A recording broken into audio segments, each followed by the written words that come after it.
여러분 안녕하십니까? 헬로티비 뉴스입니다. 22대 총선 경기 부천시 을 후보자 토론회가 LG 헬로비전 부천 김포 방송에서 열렸습니다. 어떤 내용들이 오갔는지 이정아 기자가 정리했습니다. 부천 중상동을 중심으로 한 경기 부천시 을 선거구. 당내 경선을 뚫고 올라온 정치 신인과 2명의 현역 의원의 대결이 펼쳐지고 있습니다. 토론회 초반 새 후보는 지역 맞춤형 대표 공약을 내걸었습니다. 부천의 서울 편입, 이른바 메가시티 부천부터 부천을 서울로 만들겠습니다. 경기도의 부천과 서울의 부천은 아파트값, 집값 자체가 다릅니다. 교육도 달라질 수 있습니다. 고질적인 교통체증을 해결하겠다는 약속. 수도권 제1순환고속도로 철거와 지하화를 추진하겠습니다. 제1순환고속도로를 지하하고 기존 도로를 철거하여 상당의 도심을 하나로 합치겠습니다. 답보 상태에 놓인 부천 상동 영상문화단지의 새로운 개발 계획도 나왔습니다. 영상문화단지를 의료와 치료, 힐링, 회복이 원스톱으로 이루어지는 글로벌 의료 복합단지로 개발해야 된다고 생각합니다. 입주 30년이 지난 중동 1기 신도시 재정비. 이번 선거에서 부천시 을 지역구를 대표하는 쟁점입니다. 사업의 시급함과 필요성에 대해서는 모든 후보가 공감하면서도 구체적인 방법에는 다소 차이를 보였습니다. 특별법으로 합의한 용적률이 500% 작다고 부천시 전체를 특례지역으로 지정해서 500% 이상을 받겠다는 후보가 나타났습니다. 이건 말이 안 됩니다. 왜 안 되느냐면 노후 계획 도시입니다. 우리 부천시 전체가 아니고 중동, 상동 이 지역만 되도록 되어 있는 법입니다. 다시 공부를 하시기 부탁하겠습니다. 특별법으로 용적률을 상향하는 것을 만들었다 하더라도 실제 시행하는 단계에서는 용적률이 그대로 적용됐을 때 사업성이 있을 것인가, 시민들의 부담금이 과연 어느 정도 될 것인가에 대한 문제가 있기 때문에 실질적으로 시행이 될 때는 굉장히 많은 난관이 있을 것으로 예상됩니다. 중상동 지역의 상업지역 비율이 21% 정도 됩니다. 이 전체 면적이 한 60만 평 되는데 이것을 활용해서 최첨단의 4차 산업을 구성하고 뒤에 있는 노후 아파트들은 완전히 새로운 아파트로 다시 재건축한다면 직주건접의 새로운 모델의 형태를 저는 창출할 수 있다. 기존 개념을 가지고는 해결 안 된다. 3자 구도로 펼쳐진 토론회에서 후보들은 서로의 공약이 얼마나 실현 가능성이 있는지에 대한 검증부터 야당 후보의 땅 투기 의혹에 대해서는 고발과 수사 의뢰까지 언급하며 끝까지 날선 공방을 이어갔습니다. 헬로티비 뉴스 이정아입니다. 더불어민주당 박상혁 후보와 국민의힘 홍철호 후보가 김포시 을 후보자 토론회에서 만나 서울 편입을 두고 갑론을박을 벌였습니다. 홍철호 후보는 하반기 내 주민투표를 약속하며 서울 편입 필요성을 강조한 반면 박상혁 후보는 교통 문제가 더 시급하다며 서울 편입은 검토가 필요하다는 입장을 밝혔습니다. 김진재 기자의 보도입니다. 지난 21대 총선에서 현직 국회의원이었던 국민의힘 홍철호 후보와 도전자의 입장이었던 더불어민주당 박상혁 후보. 이번 22대 총선에서는 반대로 박상혁 후보가 현직 국회의원으로 홍철호 후보가 도전자 입장으로 만나 리턴 매치를 치릅니다. 김포시을 후보자 토론회에 참석한 두 후보는 시작부터 김포시의 서울 편입을 두고 극명한 입장차를 보였습니다. 당선 후 강력한 여당의 힘으로 하반기 내에 주민투표를 실시해서 그 결과에 따라서 서울 통합이 확실하게 끝내도록 하겠습니다. 이슈 전환용, 또 선거용으로 제기했던 저는 문제라고 생각합니다. 한동훈 위원장은 목련꽃 운운했지만 동아일보에서마저도 나쁜 정치부터 배웠다 이런 비판도 있습니다. 이후 진행된 후보별 보충 질문 시간에는 서울 편입에 대한 명확한 찬반 입장을 요구하는 질문과 제대로 된 사전 검토가 이루어졌는지에 대한 질문이 이어졌습니다. 하지만 두 후보 모두 상대 질문에 즉답을 피하며 박상혁 후보는 교통 문제 시급성을, 홍철호 후보는 서울 편입 당위성을 강조했습니다. 그간 이제 김포 서울 통합에 대해서 뜬금없다, 총선용이다 이렇게 말씀해 주셨는데 김포시를 위해서는 분명히 서울 통합이 유리한데 찬성인지 반대인지 분명히 말씀해 주시고요. 시민들과 함께 충분히 검토하고 토론해볼 충분한 가치가 저는 있다고 생각합니다. 지금 중요한 것은 김포의 가장 중요한 일들, 교통이 먼저다라는 시민들의 요구에 따라서 5호선이라든지 GTX라든지 이런 광역교통 문제 빨리 해결하는 게 가장 중요하다고 생각을 하고요. 별도의 김포시장으로부터 용역 보고라든지 내부 검토 보고서를 받으신 적이 있는지, 혹시 이렇게 항상 김포당을 얘기하면서도 밀실에서 추진한 것은 아닌지. 이미 저희는 이 문제를 가지고 특별 법안까지 발의를 한 상태입니다. 당론으로 채택을 했고요. 그리고 이제는 우리 당과 정부가 혼연일체가 돼서 이 문제를 메가시티로다가 승화시켰습니다. 한편 토론회 이후 홍철호 후보는 박상혁 후보가 광역교통 2030 계획에 김포 한강선이 반영됐음에도 박상혁 당선 전에는 광역철도가 국가계획에 반영된 것이 없다고 표현하는 등 선거 공보물에 허위 사실을 공표했다며 검찰에 고발했습니다. 이에 박상혁 후보는 선거 공보물은 김포시 선관위의 검토를 모두 마친 것으로 허위 사실이 없음을 명확히 밝힌다며 악의적 고발에 대해 엄중 대처하고 이를 이용한 악의적 확산, 유포가 발생할 경우 반드시 책임을 묻겠다고 즉각 반발했습니다. 박상혁, 홍철호 후보가 서울 편입과 교통대책 등 지역 주요 현안에 대한 입장을 밝힌 이번 토론회는 중앙선거방송토론위원회와 헬로티비 뉴스 유튜브 채널을 통해 다시 볼 수 있습니다. 헬로티비 뉴스 김진재입니다. 수도권 광역급행철도 GTX가 이번 총선의 최대 화두로 떠올랐습니다. 후보들은 조기 착공이나 노선 연장을 공약으로 내걸면서 유권자들의 표심 잡기에 나서고 있습니다. 심다혜 기자의 보도입니다. 지난 주말 개통한 GTX-A, 버스로 1시간 걸리는 동탄에서 수서를 20분 만에 연결합니다. 교통혁명이라 불리는 GTX 시대가 본격적으로 개막한 겁니다. 대한민국 대중교통, 대한민국 국민교통혁명의 날로 기록될 것입니다. A 노선 개통 첫날 예상보다 2,000명 이상 많은 인원이 몰리기도 했습니다.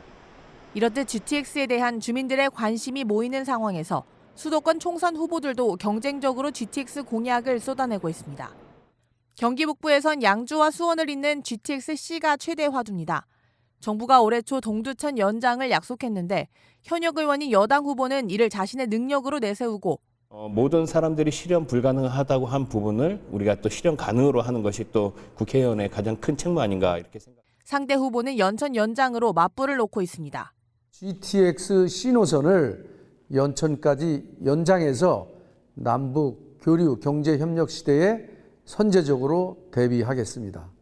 인천과 부천 등 수도권 서남 지역에서도 여야가 한 목소리로 GTX 조기 착공을 외치고 있습니다. GTX-B 또 GTX-D의 Y 노선과 GTX-E-F까지 그야말로 핵심적인 교통망을 구축하는 것과 GTX-B 노선, D 노선, F 노선을 신속하게 착공할 수 있도록 하고 조기에 운행할 수 있도록 하겠습니다. 하지만 전문가들 사이에선 일단 던지고 보는 포퓰리즘 공약이 아니냐는 지적이 나옵니다. 신속하게 하는 거는 시민들의 입장에서는 좋은 거죠. 좋은 건데 그게 정말 실현 가능한지에 대해서는 재원 조달 계획이 이제 그게 뚜렷한지가 사실은 제시돼야 되는데 일단 던지고 보자, 얻고 보자 하는 그런 식의 이제 공약이기 때문에 신호등 하나 바꾸는 게 굉장히 힘들잖아요. 영향 주는 게 너무 많기 때문에. 그럼 그 많은 걸 갖다가 점검을 해봐야 되는데 그냥 선 하나 연결해서 우리가 하겠다? 그건 정말 포퓰리즘 같아요. 국회의원 지역구마다 GTX역이 다 생기면 일반 지하철과 다를 게 없다는 우스갯소리도 나오는 상황. 공약의 실현 가능성을 꼼꼼히 따지고 현명하게 판단할 유권자의 역할이 중요해졌습니다. 헬로티비 뉴스 심다혜입니다. 4월 10일 총선을 앞두고 헬로티비 뉴스는 우리 지역 선거구 후보자들의 주요 공약을 직접 인터뷰했습니다. 오늘은 부평구 을 선거구 후보자들의 1분 공약을 들어보겠습니다.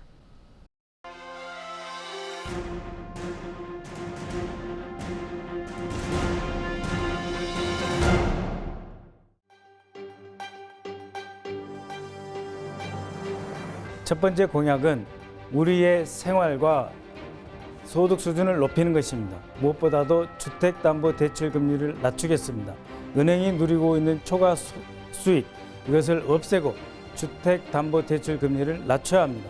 두 번째로 여러 가지 자영업자를 위한 정책 자금을 대폭 늘리도록 하겠습니다. 이자 상환 기간을 늦추도록 하겠습니다. 두 번째 한국 GM 공약입니다. 우리 근로자들이 한국인이 생산한 자동차가 전 세계에 팔리고 미래가 보장될 수 있도록 필요하면 미국 GM 본사까지 방문해서 미래 계획을 확실하게 받아내겠습니다. GM 노동자와 함께하겠습니다. 세 번째, 캠프 마켓을 비롯해서 새로운 토지가 우리 부평에 들어옵니다. 더욱 쾌적하고 행복한 설계를 해서 서울 밑에 분당 판교보다 더 나은 부평이 되도록 하겠습니다. 감사합니다.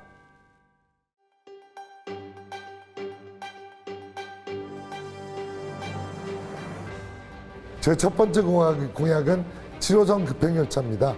7호선 급행열차는 30분 내 강남에 출퇴근이 가능하다는 점에서 주민들의 삶의 질을 대단히 향상시킵니다. 이 부분들은 이미 국도철도 종합계획에도 반영돼 있고 또 서울시황제도 확인했기 때문에 실현 시기만 문제될 뿐입니다. 이 시기를 최대한 앞당겨서 삶의 질을 향상시키겠습니다. 두 번째는 1113 공병단 부지에 제대로 된 복합 쇼핑몰을 건설하는 것입니다. 이 부분들은 이미 우선협상 대상자인 세린병원과 부평구청, 의원실 그리고 주민 여러분과 함께 공청회를 열어서 현재까지 진행 정도를 점검하고 앞으로 어떻게 할지 검토하겠습니다. 세 번째는 노후도시정비 특별법에 의한 갈산 부계지구 선도지구 지정입니다. 이 선도지구 지정을 하게 되면 그렇기 위해서는 주민 동의가 필수적이고요. 이 부분을 최대한 노력해 보겠습니다.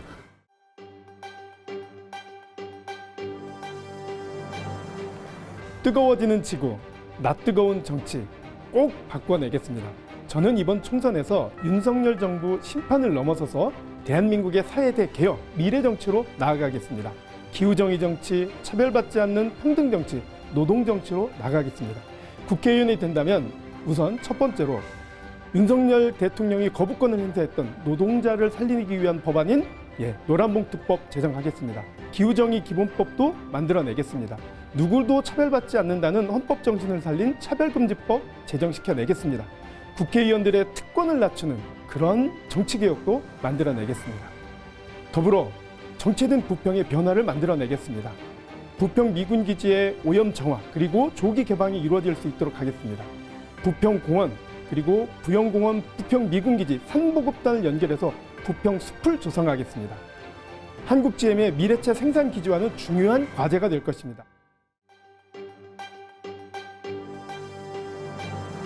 부평의 미래는 이전하기로 확정된 캠프마켓과 제3보급단을 중심으로 약 50만 평의 도심 공원을 조성하는 것입니다. 여기에는 음악과 미술이 있는 테마 도서관과 공공의료원이 들어오는 곳에 소아응급실 이런 것들을 만들겠습니다. 문화, 생활체육, 예술이 어우러진 그런 공원을 만들도록 하겠습니다.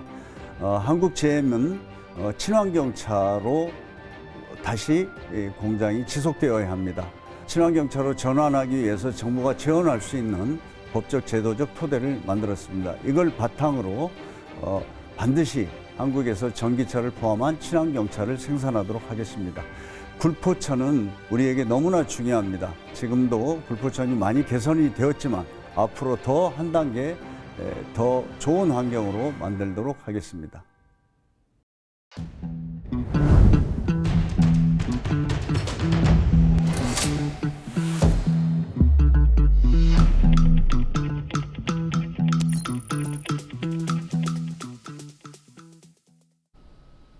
고도 제한 위반으로 건물 일부 높이를 낮춰 재시공한 김포 신축 아파트와 관련해 경찰이 주택법과 건축법 위반 혐의로 시공사 현장 소장과 법인, 감리업체 책임자와 법인까지 검찰에 불구속 송치했습니다. 수사 결과 경찰은 김포시의 사업계획 승인 당시 고도 제한이 허가 조건이었음에도 시공사와 감리단이 건물 높이를 제대로 확인하지 않았고 감리 준공 보고서 제출 때도 조건을 이행한 것처럼 허위 보고한 것으로 보고 있습니다. 해당 아파트 주민들은 아파트 재시공 때문에 입주 일정이 2개월 지연되는 등 큰 불편을 겪었습니다. 부천시가 최근 부천 대장 도시첨단산업단지 주제로 기업유치 전략회의를 개최했습니다. 이번 회의에서는 우수한 기업 유치와 지역 기업과의 상생 등 생태계 확대 방안을 모색하기 위해 열렸는데요. 부천시는 앞으로 부천 대장 산단 구축을 기점으로 지역의 배드타운 이미지를 탈피해야 한다고 강조했습니다. 부평 미군기지와 군부대 자리에 시민들을 위한 공원이 들어섭니다. 인천시는 제3보급단과 캠프마켓이 위치한 부평구 산곡동 일대를 시민을 위한 휴식 여가 공간으로 개발한다고 밝혔는데요. 지난해 4월 인천시와 국방시설본부는 합의 각서를 체결해 기존 군부대 부지 양효에 관한 제반 사항에 합의했습니다. 이어 지난해 6월에는 인천시가 사업 시행자로 지정받는 등 주요 행정 절차가 완료됐습니다. 시는 이 부지를 인천도시공사와 민간이 참여하는 공공민간 공동개발 방식으로 추진하기로 확정하고 올해 상반기 중 민간 참여자를 선정할 예정입니다. 약 44만 제곱미터 규모의 캠프마켓은 가치를 담은 복합적 공간 조성을 목표로 거점 공원과 인천식물원, 인천 제2의료원 등 시민을 위한 선도시설이 조성됩니다. 한편 옛 미군기지인 캠프마켓은 반환이 완료됐으며 현재 일부 구간에 대한 환경오염 정화가 진행 중입니다. 또 85만 제곱미터 규모의 제3보급단은 북의 일신동 17사단 안으로 이전할 계획입니다. 인천에서 가장 오래된 쪽방촌인 괭이부리 마을에 공공임대주택이 건설됩니다. 인천시는 동구 인천도시공사와 괭이부리 마을 쪽방촌 개선 사업 업무 협약을 체결했는데요. 이들 기관은 안전사고 위험이 높아 정비가 시급한 괭이부리 마을에 50가구 규모의 공공임대주택을 지어 현재 거주 중인 주민들의 안정적인 정착을 도울 계획입니다. 시는 올해 주거 환경 개선 사업을 위한 정비구역 지정 절차를 밟고 오는 2026년 말 입주를 목표로 사업을 추진할 방침입니다. 한편 괭이부리 마을은 김중미 작가의 소설 괭이부리 말 아이들의 배경이 된 곳으로 널리 알려져 있습니다.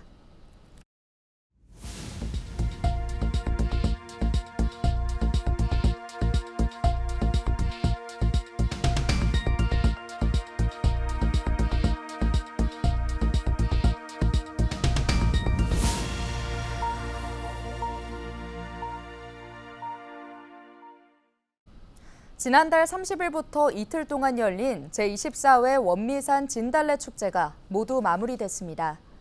이번 축제 기간 전국에서 부천 진달래 동산을 찾은 관람객은 6만 3천여 명으로 지난해에 이어 연속 6만 명을 넘겼습니다. 다만 기후변화를 이유로 개화 시기를 예측하기가 어려워지면서 개최일을 선정하는 문제가 과제로 남았습니다.